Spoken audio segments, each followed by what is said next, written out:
if we get rid of federal student loans or we reduce the availability of those federal student loans, then the cost of college will come down. That is the argument that people use to combat the incredible amount of student debt that's out there. But here's the problem.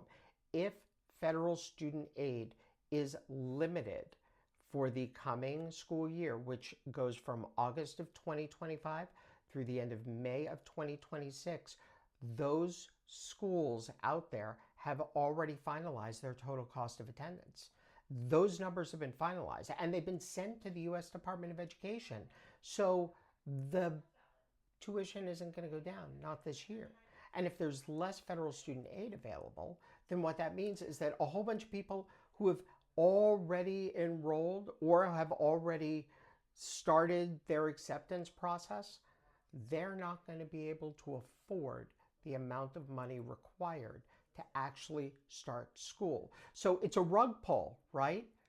Because all of these kids applied to colleges with the expectation there were going to be federal funds available for them, only to find out now, just a few months before they start college, that those federal student loans are now not going to be available, in spite of the fact that they were promised, they were provided for, they were budgeted for, they were expected. Now they're not going to be available. So there's going to be a whole load of kids that aren't going to be able to go to college or to go to grad school or to go to law school or med school. They're just not going to be able to do it. That's first. Second of all, for the 26-27 school year, a lot of schools have already come together and started to work out their total cost of attendance and their budgets for that school year. Now, they can bring those budgets down a little bit, but not by a whole lot, because their professors are tenured, their administration may be unionized, they may not be able to freely hire and fire and move things away. In addition, there are all of these capital costs that are built into the schools at this point. They've got real estate, they've got large facilities, they've got all this other stuff going on. Take this at the same time where federal grants and funding spigots have been turned off to most universities, and you've got schools that are already in a cash crunch. They're not able to move that quickly. Sure, over a period of years, if it were phased in, maybe they would be able to bring their costs down. And I think that that is a valid concern. But to do a rug pull and pull the money at the last minute, that does a disservice to students and it does not bring the costs down. So what will ultimately happen is private lenders will step in to give private student loans to all of the people that can't get enough money in federal student loans anymore. And if you know anybody who's got any private student loans, there are a couple of things to be aware of. First of all, the interest rates are typically higher than federal student loans. Second of all, the interest rates tend to be variable with no limit on how high they can go. I've seen private student loans with 15, 16, 17% interest rates. That's crazy.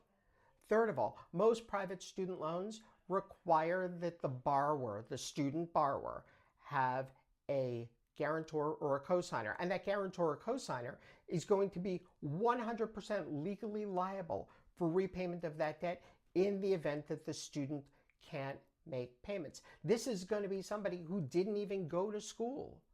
This isn't the student. This is a parent, a grandparent, a friend, a relative, who, by the way, also has to have excellent credit. And that is not easy to come by, particularly when somebody doesn't necessarily have a whole lot of money behind them to spend on college in the first place. You know, there's a higher likelihood that maybe the credit scores of their parents, grandparents, potential co-borrowers or guarantors isn't as good as they may otherwise want it to be.